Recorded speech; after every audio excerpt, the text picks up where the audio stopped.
Hello, welcome or welcome back to another video.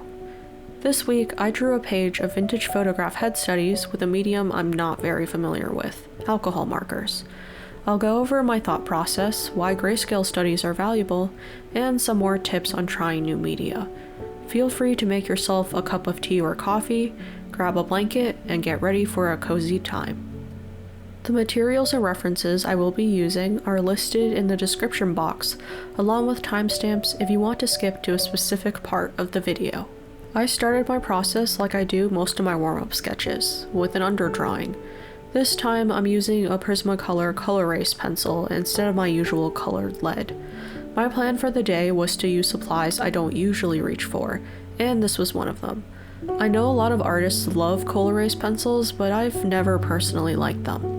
This is one I've begrudgingly kept because it was on the supply list of several of my past art classes, and I decided to give it another chance today. It went surprisingly well.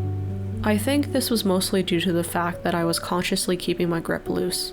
Does anyone else have a bad habit of death gripping their writing utensils?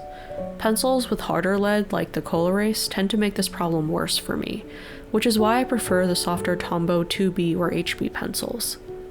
Anyway, besides the pencil, this process was the same as it always is for me. I worked from big to small shapes and first captured overall proportions before I lightly added details. Once I was done with the undersketch, I did a secondary line pass with a gray pen that thankfully didn't bleed when layered under alcohol markers. I did this to solidify facial features before I started adding in value. The pen line work was still loose and slightly sketchy because these were meant to be warm-ups. After that, it was time to use the alcohol markers. I worked light to dark, which was starting to feel a little more comfortable to me after my forays into watercolor.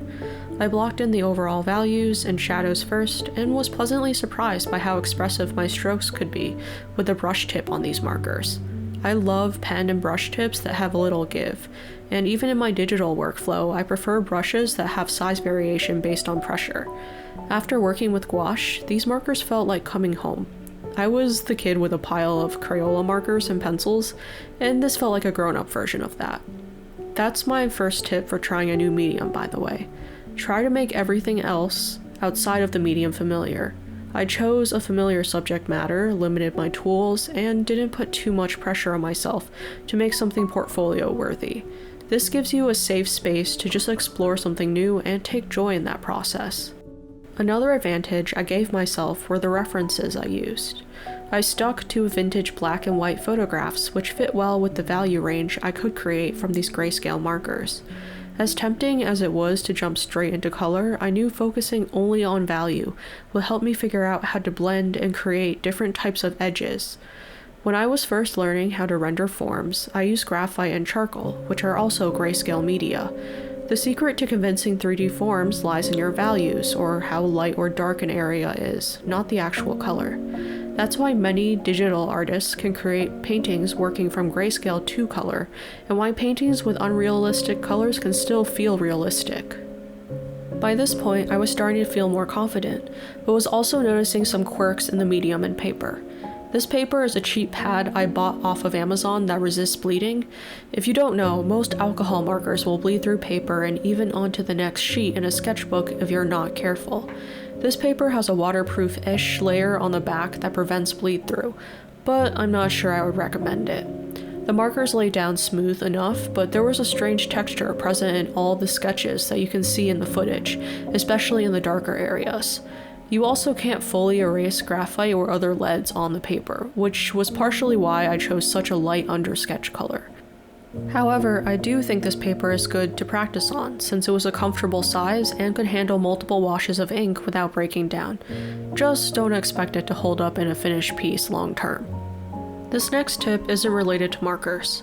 You might have noticed that I like to keep my sketchbooks and iPad elevated when drawing. This is partially to keep me from becoming a hunched over shrimp at my desk, but also to help get accurate proportions. Have you ever drawn something on a flat table, then picked it up and noticed it felt exaggerated or longer than you expected it to be? There isn't much perspective happening between your eyes and the surface of a table or desk, but it's enough to skew proportions if you're not careful. This is partly why I like to finalize my lines for wet media before I tape the paper to my desk. I know those lines are accurate, so I have a reference point when painting flat. Anyway, back to alcohol marker observations. I noticed these markers, which are Ohuhu brand by the way, blend well when the ink is still wet. You can layer up the same marker to create shadows, but laying a flat wash creates an even value. I guess this is why people like using alcohol markers over water-based markers, even though alcohol markers aren't archival. It's easier to blend and create flat blocks of color. When I first laid down the marker, I could sometimes see streaks, but as the alcohol evaporated, the brush strokes smoothed out. After working with gouache, it was nice to draw with a medium that didn't change in value as it dried. Looking back, I think I could have pushed the darks darker, but I'm okay with how things look. Part of the charm of vintage photos is the dreamlike quality captured by the older lenses that omit details and blur together values. As for the quality of the markers, I've only had the grayscale Ohuhu set for a few months, but I've enjoyed them so far. The pen nibs probably aren't as sturdy as more expensive brands, but since these are single-use markers, I'm not too bothered. I definitely recommend swatching all the colors first though, since the cap colors aren't very accurate and tend to be lighter than the actual ink inside. I personally don't need 36 markers in grayscale and would have been happy with 10 to 20. However, it's nice that they included different undertones, and I imagine this set would be useful when paired with other brighter sets to use as shadows and washes to tone down colors. Overall, these are decent and I'll continue to use them for sketching. My second to last tip is to focus on a small project at first when working with a new medium. This is related to my first tip to keep things familiar. Keeping the scope small helps reduce pressure, so you can keep your mind on how the art supply behaves, what things work, and what things you can work on moving forward. I know everyone has different learning styles, but I work best with projects instead of nebulous goals. Saying, I want to try and get better at alcohol markers doesn't help me as much as saying, hey, I'm going to draw 5 sketch studies today and then use 3 markers. This gives me a framework to build on top of. I know the endpoint and I have the freedom to play inside those boundaries. Of course, I don't always follow this and don't feel like you have to either. Sometimes I'm a chaos gremlin with no plan, but today I wanted some structure. The final tip is to keep little notes as you go through the studies. You don't need to make detailed observations if you don't want to though. The experience itself will teach you a lot about the medium. I just personally like notes since they've always been part of my learning process. Notes also make things less frustrating when the process itself goes awry. This sketch page turned out decent, but I've also had days where my studies are, pretty awful. It's a good thing to tell yourself even bad art days have a purpose and are part of your overall growth. Keeping notes is a physical reminder of this.